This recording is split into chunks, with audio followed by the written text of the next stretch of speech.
Hey guys! Bienvenue sur la première vidéo de mon Hair Academy, une série de vidéos que j'ai préparées juste pour vous aider à connaître et comprendre vos cheveux. Car au final, qu'est-ce qu'on veut? C'est atteindre le plein potentiel au niveau capillaire. Alors vraiment guys, j'ai préparé une série de vidéos, vous allez avoir des vidéos de Hair Academy probablement jusqu'à septembre, mi-septembre, fin septembre, car il y a énormément de sujets de base qu'il faut aborder au niveau des cheveux. Alors aujourd'hui guys, on va parler du type de cheveux. Qu'est-ce que le type de cheveux? Le type de cheveux, c'est en fait une échelle qu'on a créée pour pouvoir classer les cheveux dans une boîte. Car je pense que nous, les êtres humains, on aime ça classer les choses dans les boîtes. Ça nous aide à mieux les comprendre. La classification la plus utilisée est celle créée par André Walker.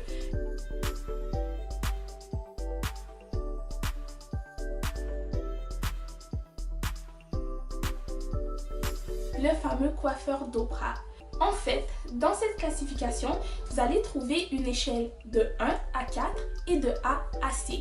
Par exemple, vous allez entendre des personnes ayant des cheveux du type 1, du type 2, du type 3 ABC et du type 4 ABC.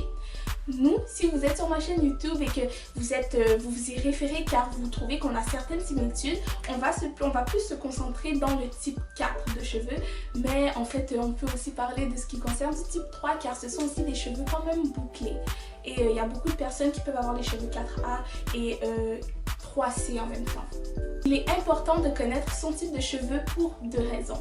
Premièrement, car connaître son type de cheveux nous aide à savoir comment est-ce que nos cheveux vont réagir à certaines mises en plis. Par mise en plis, je parle des wash and go, je parle des slick bun et je parle surtout des waves.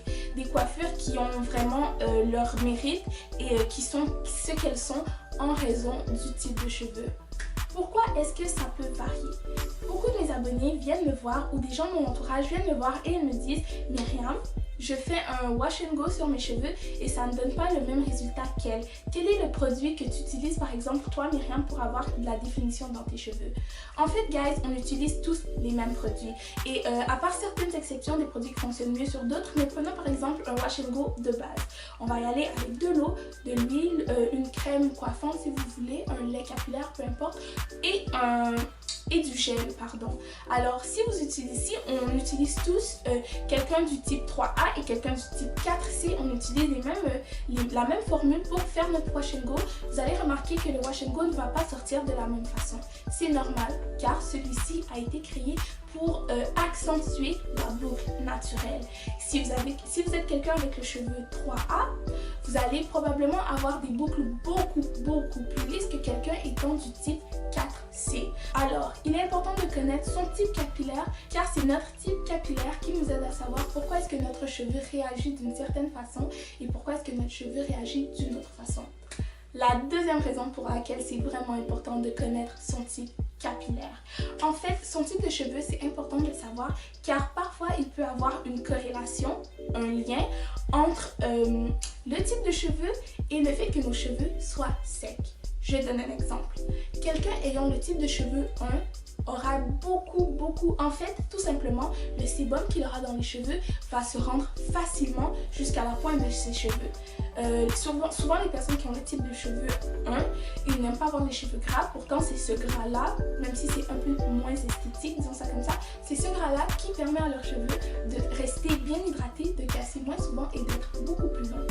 À l'inverse, quelqu'un du type 4A, 4B, 4C aura la tendance à avoir des cheveux qui ont des boucles beaucoup plus resserrées. Je ne sais pas si vous le saviez ou si je peux vous l'apprendre aujourd'hui, mais lorsque vos boucles sont beaucoup plus torsadées, beaucoup plus serrées, le sébum a beaucoup plus de difficultés de se rendre de la racine à la pointe. Voilà pourquoi on a souvent la racine des cheveux bien forte, bien noire, bien hydratée, alors que nos pointes sont souvent cassantes. Voilà la deuxième raison pour laquelle c'est vraiment important de connaître son type de cheveux. Parce qu'en conséquence, on va être capable d'adapter nos soins. Alors guys, c'était ça pour le Hair Academy d'aujourd'hui. J'ai commencé vraiment par un sujet super simple comme le type type des cheveux parce que je me dis qu'on doit y aller une étape à la fois. J'espère que ça t'a aidé à comprendre pourquoi est-ce que ton wash and go réagissait d'une façon alors que le wash and go d'une autre ou d'un autre allait réagir d'une autre façon. C'est le cas aussi pour les garçons qui font des waves dans leurs cheveux. J'espère que vous allez comprendre un petit peu plus pourquoi est-ce que vos waves seront un peu plus serrés alors que d'autres personnes du type par exemple 3B auront des waves qui sont beaucoup plus loose. Dans tous les cas, tous les types de cheveux sont magnifiques et ils ont leurs forces, même s'ils ont aussi leurs inconvénients. Alors guys, c'était tout pour la vidéo d'aujourd'hui. Si la vidéo vous a plu, je vous invite à la like.